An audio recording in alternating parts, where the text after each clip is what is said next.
Good afternoon. Good afternoon to all of you.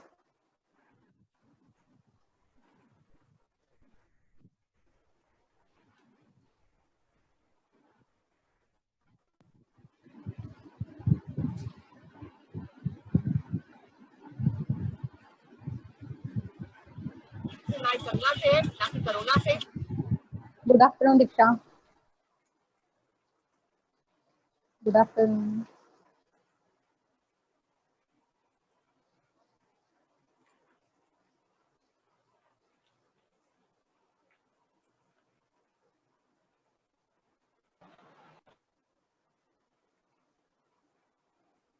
आप लोगों ने टेस्ट सॉल्व किया? वो कल ग्रुप पे डाला था वो।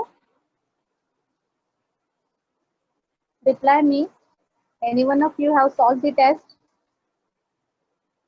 हमने देखा था 10-12 स्टूडेंट ने अटेंड किया करके।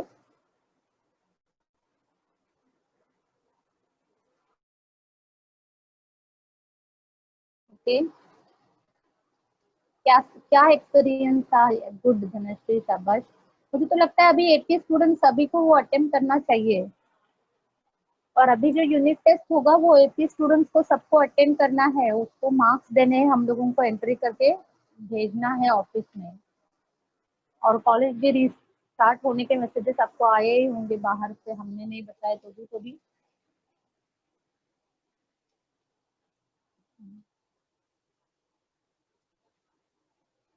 ओके, नेट नसल्यामुळे अजून ओपन है। अभी भी आप लोग अटेंड कर सकते हैं, उसको हमने क्लोज नहीं किया है। तो actually trial and error method पे बनाया था मैडम ने, हमने देखा है उसमें एक आध दो आंसर जो है स्पेल मिस्टेक भी हुआ तो वो भी वो गलत दिखाता है, या तो हमारा टाइपिंग मिस्टेक कुछ हो जाता है तो भी वो आंसर थोड़ा गलत दिखाता है। हम लोग चेंजेस करेंगे उसमें। लेकिन उसमें क्या है, अभी एमसीक्यू नहीं दिया था ना, मल्टीपल चॉइस क्वेश्चन नहीं दिया था। लेकिन आप सबको मल्टीपल चॉइस क्वेश्चन 25 मार्क्स का क्वेश्चन आएगा, क्वेश्चन पेपर आएगा। आपका मोटो, आपका सबका एम तो 12th ही है, आपको वही पे ध्यान देना है। लेकिन आप सॉल्व करो, जितने अटेंड करते हैं एटलीस्ट 32-35 स्टूडेंट, उनको अटेंड करना ही चाहिए। तो ये जो अटेंड करते हैं उन्हीं को सुनाना पड़ता है, मुझे बहुत बुरा लगता है रेगुलर अटेंड करने वाले स्टूडेंट्स को।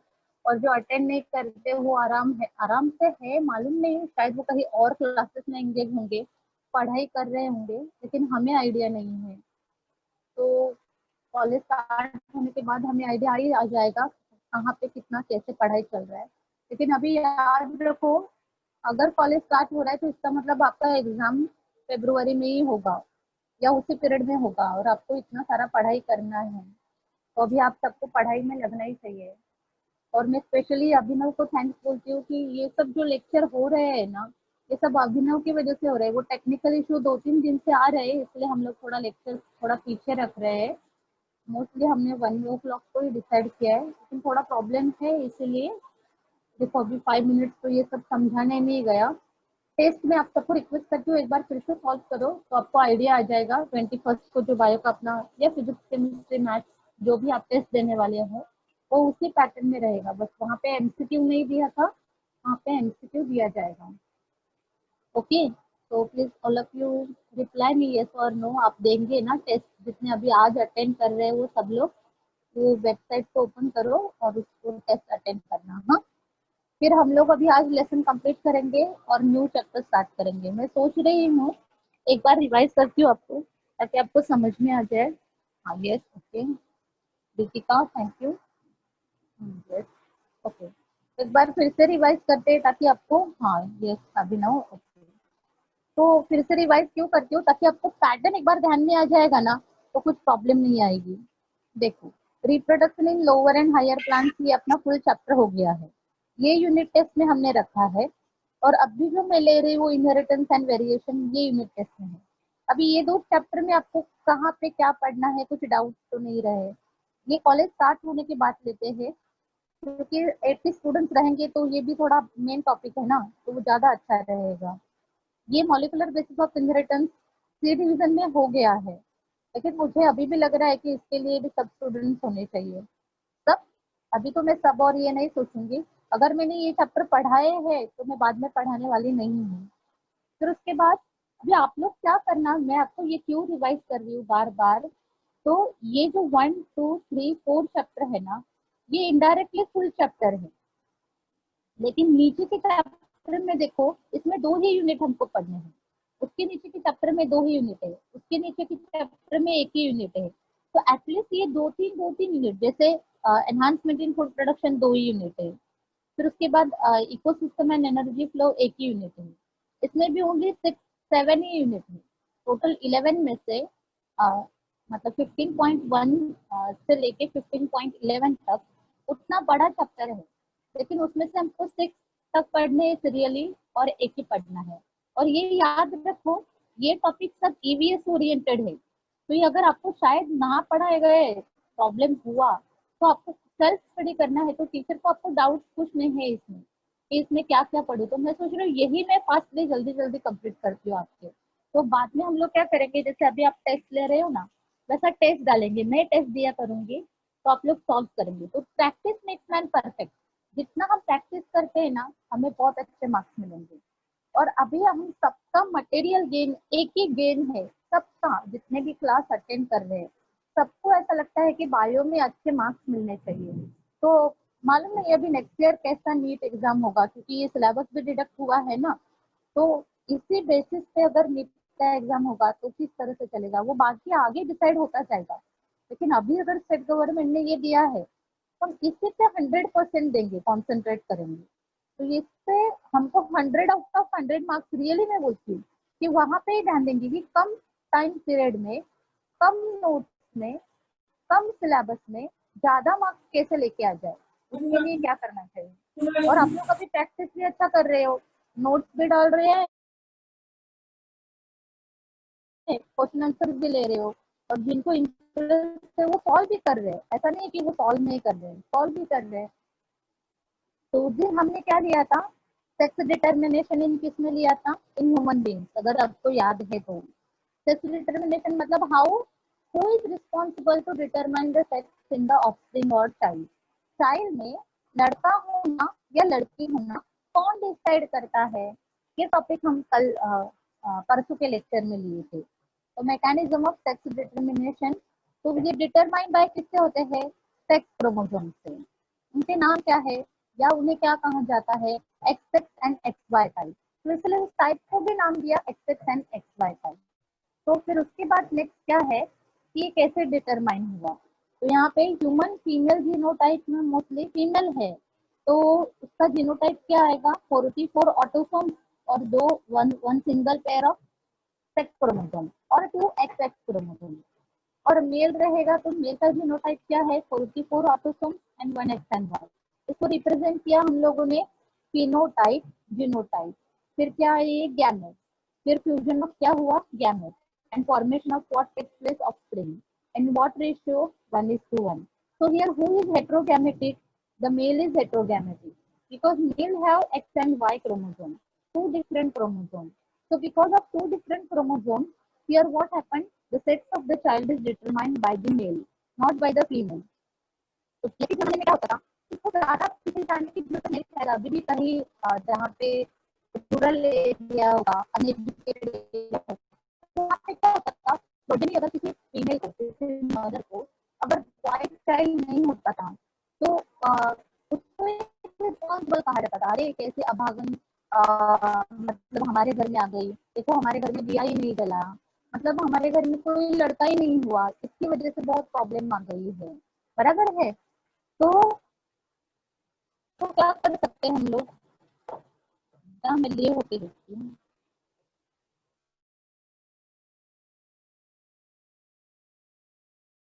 Now okay. Yes ma'am. Okay हाँ। तो क्या होता था, ऐसा सोचा जाता था कि अरे इसकी वजह से ऐसा प्रॉब्लम आ रहा है। तो ये प्रॉब्लम एक्चुअली किसकी वजह से होता था, लड़के की वजह से। लेकिन ब्लेम किससे किया जाता था, लड़की को, और फिर उसका दूसरा शादी होता था लड़के का। फिर बाद में दूसरा शादी होने के बाद मालूम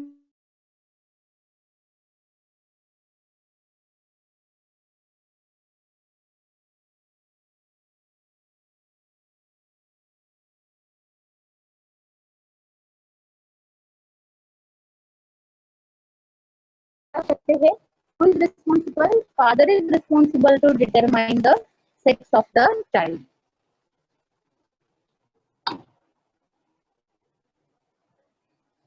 Is it now clear? See now the next topic, that is sex determination in birds. So now in birds, जैसे हम human beings में किससे आया? In the human beings by XX and XY से आया. समझ में आया? तो मेल को हमने क्या कहा है? Y, XY and फीमेल के लिए XX. Now sex determination in birds, birds में कैसा होता है? बर्ड में भी कुछ ऐसा है क्या? सो सी, ये आपको 3 मार्क्स के लिए बोर्ड में आ सकता है, 3 या 4 मार्क्स के लिए. In this mechanism the sex determination is ZW and ZZ type. तो ZW कहाँ है एंड ZZ कहाँ है? इसका मतलब क्या है? ZW is representing for female. यहाँ पे जैसे फीमेल में हम लोगों के ह्यूमन बॉडी में कैसे लिया था? X and X for female के लिए लिया था, वैसे यहाँ पे ZW फॉर फीमेल्स के लिए गया है. तो females of the birds are always heterogametic. So there are 2 different type of gametes which are produced in the birds by female.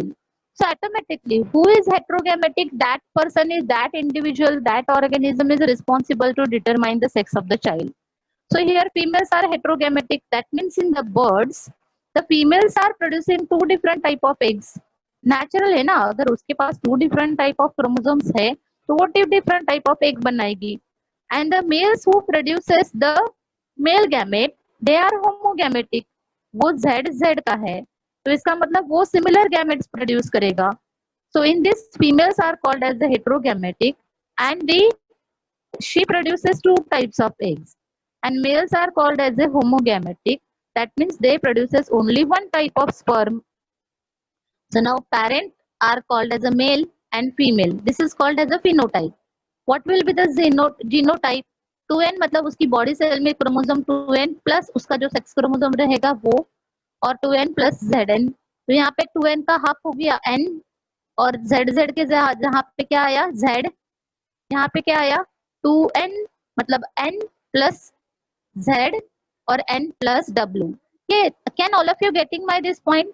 आपको ये क्लियर हो रहा है अभी कि गैमेट्स प्रोड्यूस हो रहे हैं ना, तो गैमेट्स होंगे मतलब हाफ होंगे. तो इसीलिए हमने यहाँ पे 2n का हाफ लिखा है और zz की जगह एक ही z लिया है. ओके, क्योंकि गैमेट्स इसके जो भी गैमेट रहेंगे वो यही आएंगे. अगर ये 2n वर्ड नहीं होना तो भी अच्छा है.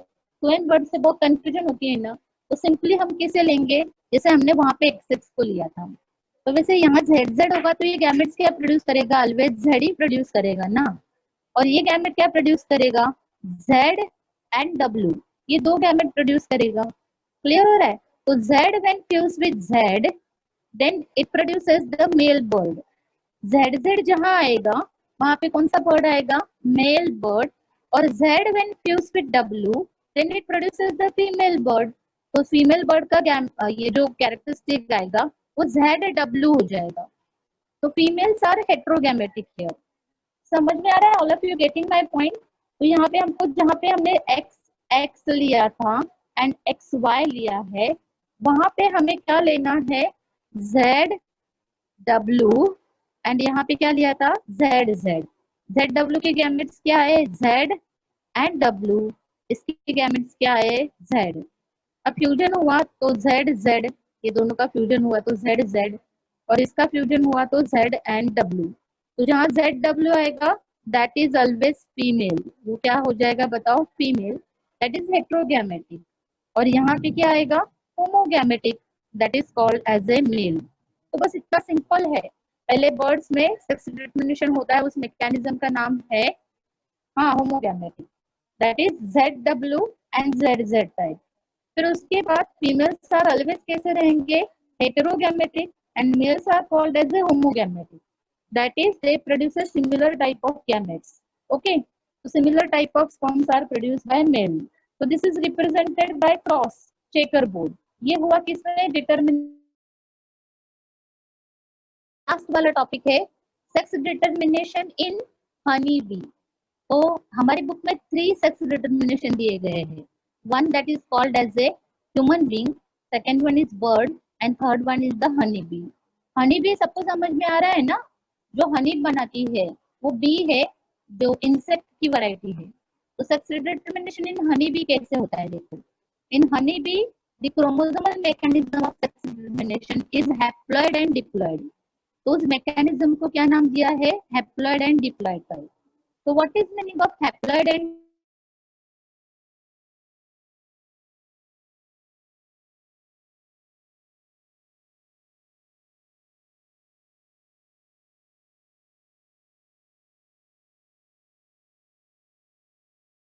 इंडिविजुअल कब आइडेंटिफाई होता है? वो कितने नंबर ऑफ क्रोमोसोम लेता है। अगर वो हाफ नंबर ऑफ क्रोमोसोम लेगा तो वो मेल होगा। If n is equal to 16 आएगा तो that organisms are called as a male. Male are always haploid in honey bee and females are always diploid in honey bee. Can you getting my point? आपको थोड़ा new topic है ना, समझ में आ रहा है सबको? सेक्स डिटर्मिनेशन इन किस में चल रहा है बताओ? हनी बी में। हाँ यस। तो हनी बी में अब यहाँ पे किसके ऊपर डिटर्मिनेशन होगा? सेक्स में नहीं होगा, क्रोमोसोम में नहीं होगा। क्रोमोसोम पे है लेकिन उसकी क्या बोलते हैं, उसके एक्स एंड वाई पे नहीं, उसके नंबर पे। उसकी किसके ऊपर आएगा बताओ? उसकी क्वांटिटी पे। कितने नंबर ऑफ क्रोमोसोम किसमें है उससे वो डिसाइड करेगा वो मेल होगा या फीमेल होगा। तो mostly the female produces haploid egg. Is it right? ये बराबर है। फीमेल जो भी एग प्रोड्यूस करेगी वो हैप्लॉइड ही होगा। By what process? That is called as a meiosis. And male जो भी स्पर्म प्रोड्यूस करेंगे, गैमेट्स प्रोड्यूस करेंगे, वो भी हैप्लॉइड रहेंगे। लेकिन यहाँ पे क्या होता है? हैप्लॉइड ऑलरेडी उसकी बॉडी में वो सेल ही हैप्लॉइड है, वो मेल की सेल्युलैरिटी ही हैप्लॉइड है। तो उसमें माइटोसिस होके वो सेल नंबर मेंटेन होता है। So male produces sperm by what process? Mitosis. तो देखो फॉर एग्जांपल उन्होंने कहा, क्या कहा है? पेरेंट एक फीमेल रहेगा, एक मेल रहेगा। मेल जो है उसमें कितने नंबर ऑफ क्रोमोसोम है? n is equal to 16। Half ही नंबर ऑफ क्रोमोसोम उसकी पूरी बॉडी में है। यहाँ पे फीमेल में क्या है? 2n इज इक्वल टू कितने है? 32 क्रोमोसोम। उसमें डबल नंबर ऑफ क्रोमोसोम है। अब ये डबल नंबर ऑफ क्रोमोसोम कौन से प्रोसेस दिखाते हैं? मियोसिस। मियोसिस होगा तो क्रोमोसोम नंबर कैसे होंगे? हाफ। मतलब 16 जो थे 32 है उसको 2 से डिवाइड करो तो इसका हाफ कितना आएगा? 16 आया। तो 16 क्रोमोसोम का उसने क्या प्रोड्यूस किया? एग प्रोड्यूस किया। ये फॉर्मेशन ऑफ क्या हुए है? एग। अब जब यहाँ पे मेल में क्या प्रोड्यूस होने वाला है? स्पर्म प्रोड्यूस होने वाला है। तो वहां पे कौन सी प्रोसेस होती है? Mitosis. One cell divide into two but chromosome number remain as it is. Chromosome number समझा नहीं हमें? Chromosome number remain as it is. तो n इज इक्वल टू क्या आया है? देखो 16। हाफ हुआ ना, माइटोसिस हुआ। तो यहाँ पे क्या हुआ? ये जो फीमेल है उसने जो एग प्रोड्यूस किए थे, अब ये n इज इक्वल टू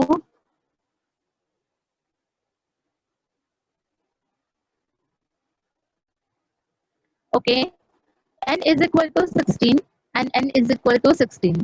तो 2n इज इक्वल टू कितना आया? 32। How many? 2n is equal to 32 number of chromosome. Clear हुआ सबको? तो ये 2n is equal to 32 means यहाँ पे diploid. Diploid is equal to वो कौन हो गई? फीमेल। समझ में आया? लेकिन ये जो n नंबर ऑफ सेल ये एग है उसका किसी के साथ फ्यूजन नहीं हुआ।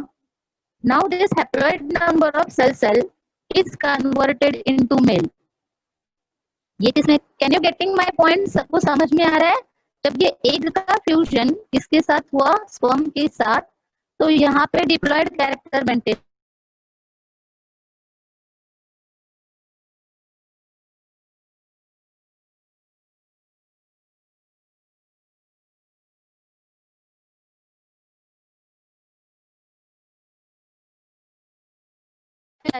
हियर।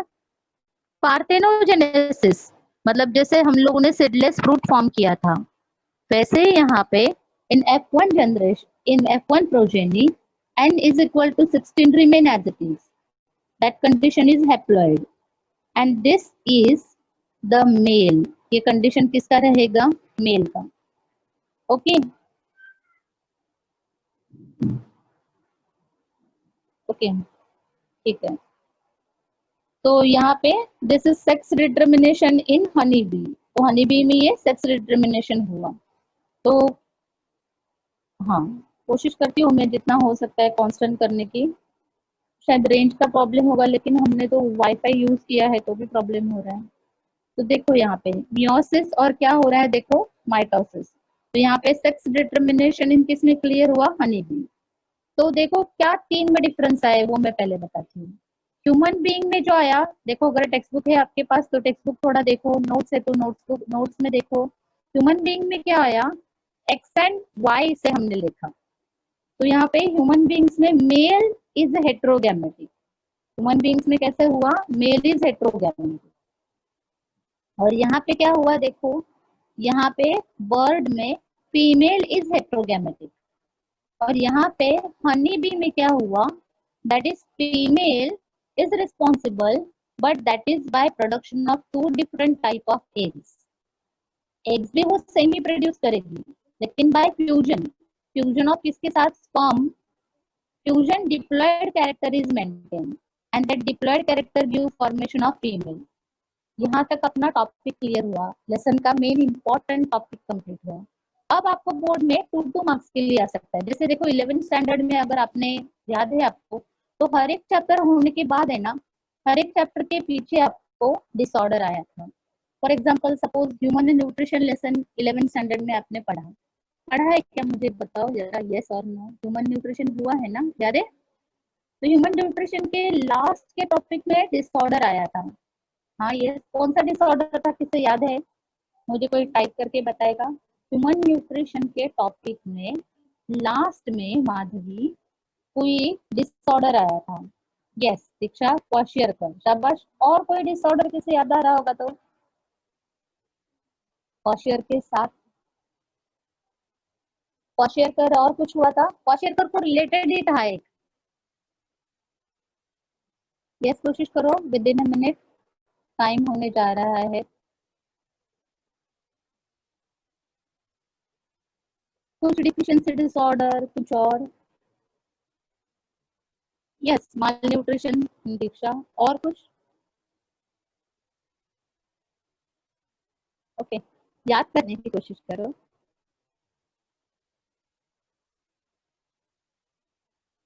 कंस्टिपेशन वर्ड सुना है, कंस्टिपेशन। जॉन्डिस सुना था, जॉन्डिस, डायरिया। हाँ यस, अनस। तो ये सब उसी में आया था, कंस्टिपेशन, डायरिया, डिसेंट्री। टाइफाइड नहीं, टाइफाइड वाटर बॉर्न डिसीज है। हमको मतलब कैसा डिसऑर्डर चाहिए था, एलिमेंट्री कैनाल डिसऑर्डर चाहिए था। जैसे उसने क्वाशियर कर लिखा था, मरासमस लिखा था। कंस्टिपेशन भी वो न्यूट्रिशन डिसऑर्डर है, आया समझ में।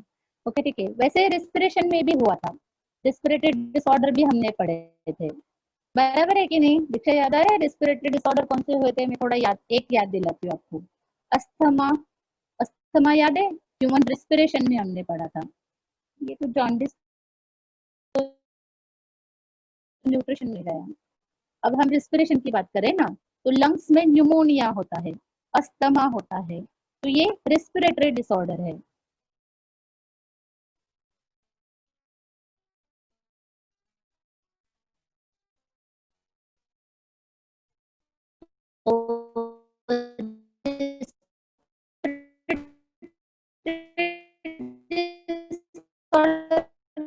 मतलब अभी हमें थोड़ा सा आपके टेक्निकल लैंग्वेज सीपीयू कहता है, जिसकी वजह से कंप्यूटर रन होता है या मोबाइल अंदर से चलता है, उसे क्या कहते हैं, सॉफ्टवेयर। तो बेसिकली अगर हमें बाहर से कुछ डिसीज दिखता है तो हमारे वो बॉडी का हार्डवेयर डिसीज हो गया। ओके, तो समझो हमें मालूम पड़ता है कि वो पर्सन दुबला दिख रहा है, पतला दिख रहा है, वो ऊंचा नहीं हो रहा है, उसकी हाइट नहीं बढ़ रही है, उसको थकान चल रही है, बाहर से देख के वो पर्सन का डिसीज एनालाइज करते हैं। हम लोग भी डॉक्टर बन जाते हैं। लेकिन अगर अंदर का ही सॉफ्टवेयर में कुछ गड़बड़ होगा तो आप लोग कुछ कर सकते हैं क्या, कुछ नहीं कर सकते। सॉफ्टवेयर में प्रॉब्लम है तो आपको वो मैकेनिकल को बुलाना पड़ेगा कि देखो बाबा अंदर कुछ गड़बड़ है। तो वैसे ही जीन भी गड़बड़ करते हैं। So that genetic disorder are broadly grouped into two categories as a Mendelian. Mendel से ही स्टार्ट हुआ और मेंडल से ही एंड होने आ रहा है, देखो। That disorder called as a Mendelian disorder. And दूसरा है क्रोमोसोमल डिसऑर्डर, मतलब क्रोमोसोम में गड़बड़ हुआ तो क्रोमोसोमल डिसऑर्डर। और बेसिकली अगर ये डिसऑर्डर हुआ तो ये डिसऑर्डर हमको एज इट इज कैरी करना पड़ता है, एज इट इज। देखो, आप में से कितने जन को लगा होगा ना कि 11th-12th में एमके जूनियर कॉलेज में नहीं जाना चाहिए था, लेकिन अगर एडमिशन ले लिया है तो अभी 2 साल आपको एमके जूनियर कॉलेज को कैरी करना ही पड़ेगा। उसके बाद थ्रू आउट द लाइफ आप जहां जहां जाएंगे तो आपको बोलना पड़ेगा हमने 11th-12th कहाँ पे कंप्लीट किया है, एमके जूनियर कॉलेज में, क्योंकि वो सर्टिफिकेट आपको कैरी करना पड़ेगा। You have to be. So same like that, यहाँ पे जीन का डिसऑर्डर हो गया तो जीन का डिसऑर्डर हमको डिसीज देता है, that disease is called as a thalassemia. और जीन का डिसऑर्डर हुआ तो डिसीज देता है सिकल सेल एनीमिया। ये हम लोगों ने कलर ब्लाइंडनेस याद है, एक्स लिंक रिसेसिव डिसऑर्डर याद आ रहा है क्या? कुछ तो बोलो, मुझे लग रहा है मैं अकेले ही बड़बड़ कर रही हूँ। हीमोफीलिया, बराबर है। और कौन सा हो रहा है बताओ? Phenyl ketonuria. ये हुए हम लोगों के 1 2 3 4। हाँ यस, तो इसमें से एक ही बाकी है अपना थैलासेमिया। ओके, तो हम पहले डिसऑर्डर पे जाते हैं। अगर क्रोमोसोम में गड़बड़ हुई तो क्या होता है? Chromosomal disorder. क्रोमोसोम अपनी बॉडी में कितने रहते हैं? 23 पेयर, ये आप सबको मालूम है। और 23 पेयर में से यहाँ पे कितने आ जाएंगे? 10 मिनट्स बाकी है, बाप रे। 23 पेयर में से 22 ऑटोसोम्स होंगे और 1 एक्स एंड वाई क्रोमोसोम या XX क्रोमोसोम आएंगे। तो यहाँ पे क्या होगा? Chromosomal disorder are cause due to absence of excess of 1 और मोर क्रोमोसोम। अपने टोटल 46 क्रोमोसोम होने चाहिए थे, याद है? नलीसोमी मोनोसोमी हम लोगों ने लिया था, वैसा ही यहाँ पे एक तो एक क्रोमोसोम कम होगा या तो ज्यादा होगा, या मोस्टली एक्सेस ऑफ 1 और more chromosome and their abnormal arrangement. Example, हमको ये सिंड्रोम को पढ़ना है। सिंड्रोम का मीनिंग होता है bunch of disease, bunch, group of all symptoms. तो बहुत सारे सिम्टम्स का बंच, उसे कहा गया है सिंड्रोम। और वो पूरे बंच को जिस साइंटिस्ट ने ढूंढा, उस साइंटिस्ट का नाम है डाउन, निकाला है, और उस डिसऑर्डर को नाम दिया गया डाउन सिंड्रोम। फिर ये एक दूसरा सिंड्रोम है, मतलब बंच ऑफ डिसीज ढूंढने वाला, and that syndrome is called as a Turner syndrome. उसे क्या नाम दिया है? टर्नर। तो हम ये 2 डिसऑर्डर अभी पढ़ेंगे, दो क्या पूरा चैप्टर ही पढ़ेंगे, डाउन सिंड्रोम और हेलो मैम। टर्नर। तो 10 मिनट से, हाँ यस, 10 मिनट्स आर रिमेनिंग, मैं यस कंप्लीट मैम। करती हूँ। हाँ ओके। Okay okay. तो सब लोग जरा ध्यान देंगे यहाँ पे, the Turner syndrome, Down syndrome and Klinefelter syndrome. तो सिंड्रोम ये नाम से आए हैं, जो जो साइंटिस्ट ने ढूंढे हैं वो डिसीजेस के नाम है। ये किसके डिसीज पढ़ रहे हैं हम लोग? Genetic disease. अगर आपको आज समझ में नहीं आया ना तो आप प्लीज यूट्यूब पे बार बार देखो इसको। तो उसमें दूसरा, फर्स्ट डिसऑर्डर है थैलासेमिया। पहला डिसऑर्डर पढ़ते हैं। आपको क्या करना है, ये ना 2 2 मार्क्स के लिए आ जाएगा बोर्ड में, आया तो थैलासेमिया इट इज एन ऑटोसोमल। जैसे हम लोगों ने किसको पढ़ा था, बोलो? ऑटोसोमल डिसऑर्डर में वो विडोज पिकअप पिक, वैसे 22 क्रोमोसोम में जहां पे भी प्रॉब्लम आता है उसे कहा जाता है autosomal. It is inherited but recessive disease है, डोमिनेंट नहीं है, तो बहुत रेयर दिखेगा ये। हाँ, ये डिसीज हमें कैसे मालूम पड़ता है? Haemoglobin molecule made up of 4 polypeptide chain, please all of you concentrate now. हाँ हियर, दैट 4 पॉलीपेप्टाइड चेन में 2 chains are called as a alpha and 2 are called as a beta. Okay, फिर बाद में आप कंटिन्यूस सुनते रहो ये lecture. 2 alpha and 2 beta. Alpha, that is 2 chains are controlled by closely linked gene, that is hemoglobin A and hemoglobin A1, मतलब A1 and A2 alpha chain को control करता है। और ये कौन से क्रोमोसोम नंबर पे है? क्रोमोसोम नंबर 16 पे है। तो while synthesis of, जब ये अल्फा चेन बनती है, या beta chain, while synthesis of beta chain is controlled by single gene, a hemoglobin B. Alpha chain को कंट्रोल करने वाला कौन है? Haemoglobin A1 and A2. वो कौन से क्रोमोसोम पे है? क्रोमो नंबर 16 पे. while जो बीटा चेन है वो क्रोमोसोम नंबर किससे, कौन से जीन से कंट्रोल होता है? हीमोग्लोबिन बी से. और वो कौन से क्रोमोसोम नंबर पे है? 11. इसका मतलब क्रोमोसोम नंबर 11 और क्रोमोसोम नंबर 16, ये दोनों में डिफेक्ट आने की वजह से कौन सा डिसऑर्डर हो रहा है? थैलासेमिया. डिपेंडिंग ऑन विच, ये दोनों के ऊपर chain of haemoglobin is affected. अगर ये क्रोमोसोम में डिसऑर्डर आया, ये जीन में हीमोग्लोबिन बी और हीमोग्लोबिन A1 एंड A2 में डिफेक्ट आया, तो वो पर्सन डिसऑर्डर दिखाएगा and that is called as a thalassemia. अब दो चेन में डिफेक्ट आया ना, classified as alpha and beta thalassemia. अगर अल्फा चेन में प्रॉब्लम आया तो अल्फा थैलेसेमिया, और बीटा में आया तो बीटा थैलेसेमिया. ये कैसे आया, किसकी वजह से हो गया? What is the cause behind that? Cause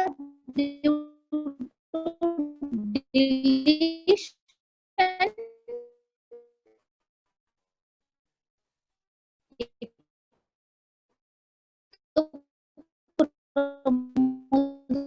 पे जीन पे वो निकलने की gene which globulin chain. So abnormal synthesis of haemoglobin.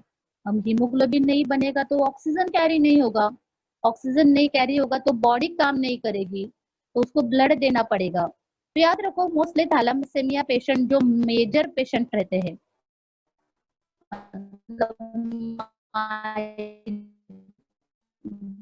ज्यादा डिसीज का डिसऑर्डर दिखाएगा, ट्रांसफ्यूजन नहीं किया तो वो बिना ऑक्सीजन के मर जाएगा. तो यहाँ पे उसके सिम्टम्स क्या दिखते हैं? देखो, एनीमिया है, उसका पेल येलो कलर स्किन है, change in the size and shape of RBC, RBC का साइज शेप चेंज होता है, उसकी बॉडी की ग्रोथ स्लो होती है एंड डेवलपमेंट भी स्लो होती है, और यूरिन का कलर डार्क आता है. Massive blood transfusion is necessary. यहाँ पे ब्लड ट्रांसफ्यूजन इज नेसेसरी. मैं आपको सबको ना, मैं आज आप सबको जो लड़की टेस्ट बनाने वाली है ना, वो मत बना. सब लोग आप ये काम करो, down syndrome, Turner syndrome, clean-filter syndrome, उसके सिम्टम सब लोग लर्न करो और वो लिखो. मतलब short note on genetic disorder, सबके लिए ये एक कॉमन टेस्ट है. अब नेक्स्ट सिंड्रोम है डाउन सिंड्रोम. इसमें क्या होता है? ये कौन से क्रोमोसोम, ऊपर वाला कौन से क्रोमोसोम पे आया? क्रोमोसोम नंबर 16 एंड 11 पे आया ना. ये किस में आता है? क्रोमोसोम नंबर 21 पे. 21 पे दो क्रोमोसोम होने चाहिए, हर जगह पे दो ही होने चाहिए, लेकिन यहाँ पे 3 हो गए, ट्राइसोमी. इसका मतलब ये क्रोमोसोमल डिसऑर्डर आया, वो मेंडेलियन डिसऑर्डर निकल गया. अब क्रोमोसोम पे डिफेक्ट आया, इसलिए that is called as a chromosomal disorder. But ये कैसा है? Autosomal chromosomal disorder. क्योंकि 21 है, 23rd है वो सेक्स क्रोमोसोम है ना, इसलिए ऑटोसोमल नाम दिया है. One extra copy of chromosome number at 21st. This shows 3 copies. दो दिखनी चाहिए थी लेकिन 3 हुए. कहाँ पे हुए? 21st पे. And so total number of chromosome कितने होने चाहिए थे? 46. वहां पे टोटल नंबर ऑफ क्रोमोसोम कितने आए? 47. इंस्टेड ऑफ कितने? 46. So this is 21st trisomy. 21 number पे 3 क्रोमोसोम आए. क्यों आए? What is the reason behind that? Non disjunction और फेलियर ऑफ, किसका हुआ? Separation of chromosome. दोनों एक साथ चले गए, क्रोमोसोम सेपरेट ही नहीं हुए. कब? During the gamete formation. जिसको डाउन सिंड्रोम हुआ है वो, उसका mild and moderate mental retardation, वो मेंटली रिटायर्ड होगा. मंद बुद्धि बोलते हैं ना हम लोग, उसका दिमाग ज्यादा काम नहीं करेगा. स्केलेटल डेवलपमेंट इज पुअर, उसका बॉडी पोस्चर भी पुअर रहेगा. 2 फुट 4 फुट के, जैसे इंसान कैसे दिखते हैं 5 फुट के, मतलब हड्डियों के ढांचे में ज्यादा ताकत नहीं रहेगी. उसका चेहरा देखो, उसके फेशियल फीचर्स कैसे रहेंगे? चेहरा थोड़ा छोटा दिखेगा. Head, years, mouth, face is typically flat, पूरा मुंह में चपटा, पूरा स्कल में बैठते हैं ना ऐसा, पूरा आंख भी अंदर गई है, पूरा चपटा फेस. हमारा नाक कैसे थोड़ा बाहर आया है, थोड़े गाल अलग से बाहर, कुछ शेप आया है ना फेस को. पूरा हम लोग बचपन में, देखो आप लोगों ने कभी डायग्राम ड्रॉ किया होगा, तो 2 आंखें, 2 गाल, 2 फेस, कैसे दिखाया होगा? पूरा चपटा, फ्लैट एंड राउंडेड, सर्कुलर है उसका face, with a flat knows, open mouth. जैसे मंद बुद्धि के बच्चे रहते हैं, देखो उसके मुंह मुंह खुला रहता है, और कभी टंग निकलती है, लाल गिरती रहती है, मतलब सलाइवा गिरती रहती आती रहती है मुंह से। That is open mouth and protruding tongue, मुंह में से टंग बाहर निकलती है। आईज स्लांट, आंखें ऐसे नीचे की तरफ झुकी रहती है।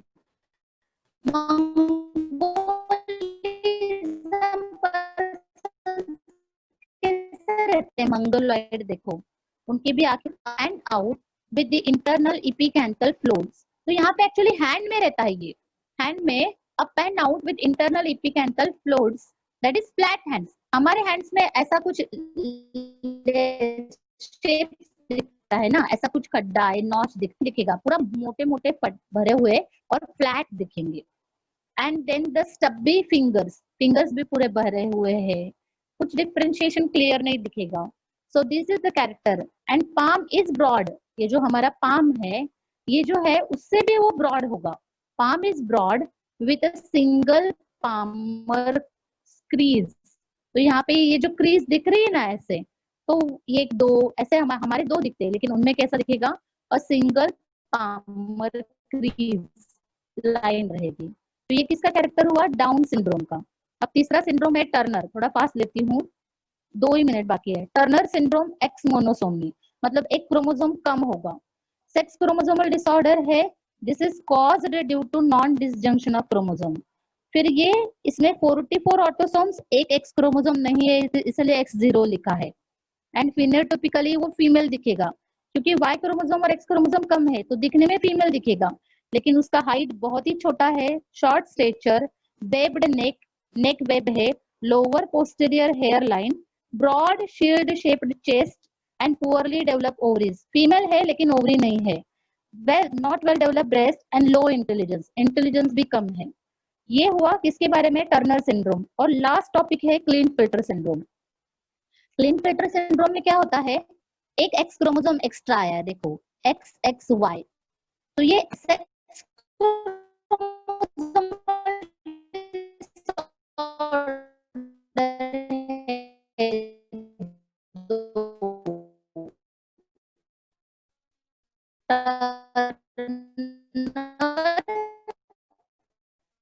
And clean filter. इसमें ये लोग लड़की के साथ लड़का, this called as a feminised male. ये भी non disjunction of X chromosome, extra chromosome due to non disjunction of X chromosome.